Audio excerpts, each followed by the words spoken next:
এটা রামায়ণের উপরে নির্ভর করছে। মহিরামন যে বধ হয়েছিল বিভিন্ন থাকে, যেগুলো আপনি অফ সিজনে ফল দেখতে পাবেন। চারিচারা বাজারের বিখ্যাত পুজো ভদ্রাকালী মায়ের পুজো। এই হচ্ছে ভদ্রাকালী মা। আমার লাস্ট ভিডিওটা আমি দেখিয়েছিলাম ভদ্রাকালী মাকে, তখন যদিও সম্পূর্ণটা দেখাতে পারিনি। এখন মায়ের রূপ এখন একদম তোমাদেরকে সম্পূর্ণ রূপ দেখাচ্ছি মায়ের, ঠিক আছে? কিভাবে মা সেজে উঠেছেন সেরূপ তোমরা দেখতে পাচ্ছ এই ভিডিওর মাধ্যমে, ঠিক আছে? মায়ের এই মুকুটের যে অংশটা সেটা একদম পুরো গোলাকার হয়ে ওপরের দিকে উঠে গেছে, ঠিক আছে? পুরোপুরি এখানে ডাকের সাজ ব্যাপারটা পুরোপুরি। আর মায়ের এই বেনারসি শাড়িগুলো বেশ সুন্দর লাগছে, মানে লক্ষ্মী এবং সরস্বতী রয়েছেন, সাথে অসুর রয়েছে, সবুজ রঙের অসুর আর সিংহ। চারিচারা বাজারের এই ভদ্রাকালী মায়ের যে পুজোটা হয়, এখানে কিন্তু নৈবেদ্য হয়, যে নৈবেদ্য দেখার জন্য অনেক মানুষজন আসেন। পুরো রাস্তা জুড়ে নৈবেদ্য থাকে।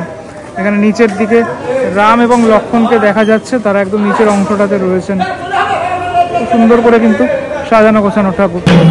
এই পুজোটার আগে ওই অনেক আগে, অনেক প্রাচীনে, এই যে দেখতে পাচ্ছ এই ছবিটা, এইটা হচ্ছে প্রাচীন ছবি। এই এখানে একটা মন্দির রয়েছে, মন্দিরে রাখা হয়েছে। আগে এরকমটা ছিল, ঠিক আছে? এখন সেটা দাঁড়িয়েছে হচ্ছে মায়ের রূপটা ঠিক এমনটা।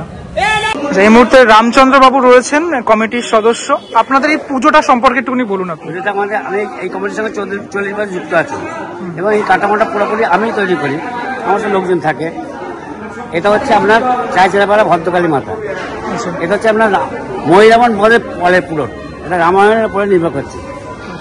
মহিরামন যে বধ হয়েছিল সেই সময়তে মহিরামন তো উনি জানতেন না, রাম লক্ষ্মণকে বলি করে রেখেছিলেন বলি দেওয়ার জন্য। তখন ওদের বলেছিল যে এরা নমস্কার করো, ওরা বলছে আমরা জানি না, ক্ষত্রিয় ছেলে নমস্কার দেখিয়ে দেন। যখন রাম লক্ষ্মণকে নমস্কার দেখা যায় মহিরামন, সেই সময়তে মহিরামনকে বধ করে হনুমান মায়ের হাতে খাওয়া নিয়ে। সেই বধটার পর পাতাল থেকে রামচন্দ্র আর ওই আপনার মাকে পাতাল থেকে মরতে নিয়ে আসে। তখন ছিল চামুন্ডা রূপ, তারপরে হচ্ছে আপনার এই ভদ্রকালী রূপ। আমাদের মানে কি সমাজের দেখার জন্য ওই রূপ সহ্য করতে পারবে না।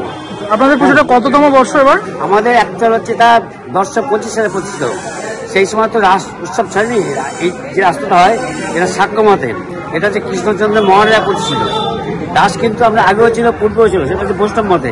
এই নবদ্বীপ শহরে বৈষ্ণব মতে ও সাক্ষ্য মতে পুজো হয়। এখানে অনেক তন্ত্র জায়গা ছিল। এই পুজো হতো কোনো জায়গায় হতো, তারপর দেখা গেল কৃষ্ণচন্দ্র মহারাজের সঙ্গে যুক্ত হয়ে এখানে প্রতিষ্ঠা হয়েছে।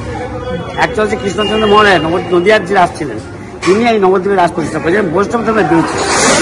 আপনি যেটা বলছিলেন যে রাম লক্ষ্মণের পজিশন কোথায় থাকে, এটা উনি বলুন। রাম লক্ষ্মণ পজিশন থাকে হচ্ছে হনুমানের কাঁধে।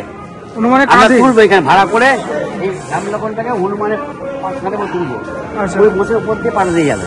আচ্ছা, আর এখানকার বিশেষত্ব যেটা থাকে ওই নৈবেদ্যের ব্যাপারটা। নৈবেদ্যের ব্যাপারটাকে নৈবেদ্য সকালে না দিলে বুঝতে পারবেন না।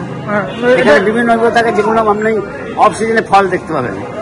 আচ্ছা, এইটা কতটা নৈবেদ্য কটা থাকে? কটা এখান থেকে আপনার ধরুন মোটামুটি আপনার ওই সাইকেল পর্যন্ত হবে প্রায় কত, তাও পরিমাণটা একটা নৈবেদ্য নেই আপনার প্রায় 16 ফুট 17 ফুট করে নিয়ে এত থাকে। এটা কোন সময়টাতে, সকালের কোন সময়টা? সকাল থেকে সাজানো হবে, পুজো চলবে মোটামুটি বিকাল 5টা পর্যন্ত। আচ্ছা, ধরুন পুরাণের ব্যাপার আছে। ওটা কোটায় হয়? এইখানে কটার সময়? ওই ধরুন বেলা 1:30 নাগাদ হবে। 1:30টার সময় হবে। আচ্ছা, আর মায়ের প্রতিমা এবার কবে নাগাদ বিসর্জন? বা আমাদের বিসর্জন হচ্ছে শনিবার সকালে হবে। আমাদের ঠাকুরটা হবে, আর হচ্ছে আপনার ঘোষাপাড়া যে ভদ্রকালী বলে একটা আছে সেটা হবে, আর একটা ঠাকুর গৌরাঙ্গনী বলে যে কাঁধে যায় সেটা আমাদের সমতুল্য, সেটা হবে। আর বাকি সব সন্ধ্যে পরে হবে। আমাদের শোভাযাত্রা যখন বেরোবে তখন মোটামুটি প্রায় 1 কিলোমিটার। আপনারা আরণ্যে অংশগ্রহণ করেন? হ্যাঁ, মানে ওই সকালে আমাদের যে শোভাযাত্রা হবে তাতে পেয়ে থাকতে হবে এখান থেকে 1 কিলোমিটার। আচ্ছা, অনেক মানুষজন থাকেন? অনেক মানুষজন থাকবে, বিভিন্ন সং থাকবে, বিভিন্ন বাসনা থাকবে, বিভিন্ন মডেল থাকবে। চলে আসুন এদিকে কাজ চলছে এই মুহূর্তে, সেটাও তোমাদেরকে দেখাচ্ছি। হ্যাঁ, এদিকে চলে আসুন আপনি। আচ্ছা, এবার যেটা আপনাকে জিজ্ঞাসা করবো সেটা হচ্ছে এই যে আপনাদের জায়গাটাতে আসতে গেলে কিভাবে আসবেন মানুষ, একটু বলে দিন। এখানে আসতে গেলে কি করে আসবেন মানুষ? না মানে আপনি রুটটা বলে দিন। নবদ্বীপ স্টেশন থেকে বা বিষ্ণুপুর স্টেশন থেকে আপনি হাওড়া থেকে আমাদের যে ব্যান্ডেল কাউন্টার সেকশন এসে তারপরে হ্যাঁ নবদ্বীপের 2টো স্টেশন আছে। একটা হচ্ছে নবদ্বীপ ধাম স্টেশন, একটা হচ্ছে বিষ্ণুপুর স্টেশন, সেটা হল স্টেশন। সেটা আপনার প্রমতলা বলে যে মন্দিরটা আছে না, ওই সরাসরি রাস্তা, ওখানেও নামতে পারে, আমাদের ধামরাসে নামতে পারে। বেশ, এটা হচ্ছে ব্যান্ডেল কাটা সেকশন। বেশ, অনেক ধন্যবাদ এই হিস্ট্রি বলার জন্য আপনাকে।